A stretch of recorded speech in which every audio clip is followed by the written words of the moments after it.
Hello viewers, welcome back to my channel আরবি blog video. আজ তৈরি করব লেমন মিন্ট শরবত। খুব অল্প সময়ে অল্প কিছু উপকরণ দিয়ে ঝটপটেই শরবতটি তৈরি করতে পারবেন। খেতে দুর্দান্ত মজার হয়ে থাকে।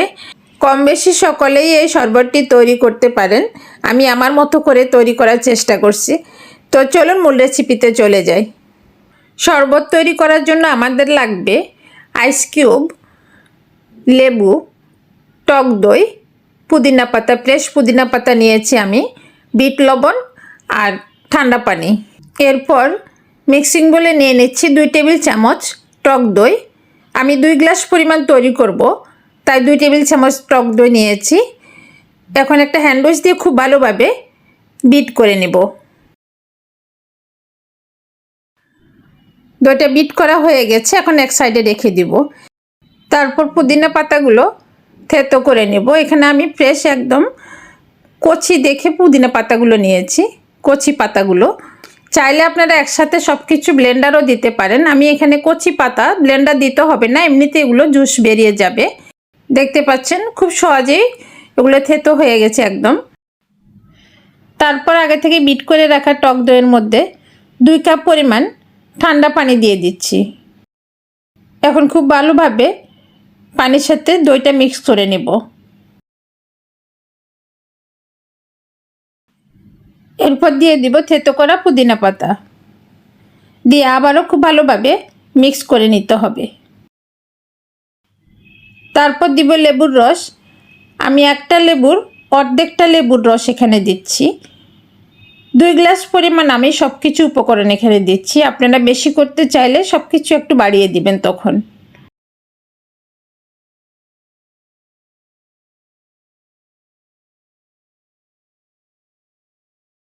এখন দিয়ে দিব চিনি। চিনিটা আপনাদের স্বাদ অনুযায়ী আপনারা দিবেন। আমি খুব পরিমাণে কমে দিচ্ছি, 2 চা চামচের মতো আমি এখানে চিনি দিয়েছি। আপনারা যদি বেশি খেতে চান বেশি দিবেন। আমরা চিনি একটু কমই খাই, তার জন্য কমই দিলাম। আর দিয়ে দিলাম বিট লবণ, দিয়ে আবার খুব ভালোভাবে মিক্স করে নিতে হবে। শরবতের টেস্টটা আর একটু বাড়ানোর জন্য দিয়ে দিব ভাজা জিরে গুঁড়া 1/2 চা চামচ। জিরেটাকে তাওয়াতে টেলে গুঁড়ো করে নিতে হবে সাথে সাথে। আগে থেকে ভেজে গুঁড়ো করে রাখলে কিন্তু হবে না, সাথে সাথে ভেজে দিলে জিরার যে একটা স্মেল, টেলে নিলে একটা স্মেল পাওয়া যায়, সেটা পাবেন। খেতে ভীষণই ভালো লাগবে। একবার হলেও বানিয়ে দেখবেন এই শরবতটা এইভাবে, তাহলে বুঝতে পারবেন এটা খেতে যে কত টেস্ট লাগে। তবে আইস কিউব দিয়ে ঠান্ডা ঠান্ডা পরিবেশন করতে হবে, তাহলে এটার টেস্টটা খুব ভালো বুঝতে পারবেন। এখন ছেঁকে নিচ্ছি, তারপর পরিবেশনের পালা। এখানে 2টা গ্লাসের মধ্যে আমি আইস কিউব দিয়ে দিব। 4-5টা করে আইস কিউব দিয়ে দিচ্ছি। দিয়ে দিব তৈরি করা শরবত। আর একটু ডেকোরেট করে দিচ্ছি 2টা লেবু স্লাইস দিয়ে। গ্লাসের মধ্যে 2টা দিচ্ছি, এতে করে খাওয়ার সময় সুন্দর একটা স্মেল পাবেন।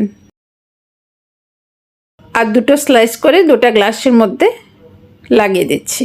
এই তো তৈরি হয়ে গেল কত সহজেই লেমন মিন্ট শরবত। এটা তৈরি করা খুবই সহজ। আশা করছি রেসিপিটি আপনাদের সবার কাছে ভালো লাগবে। ভালো লাগলে আমার চ্যানেলটি সাবস্ক্রাইব করে আমাকে সাপোর্ট করবেন। সবাইকে অনেক ধন্যবাদ।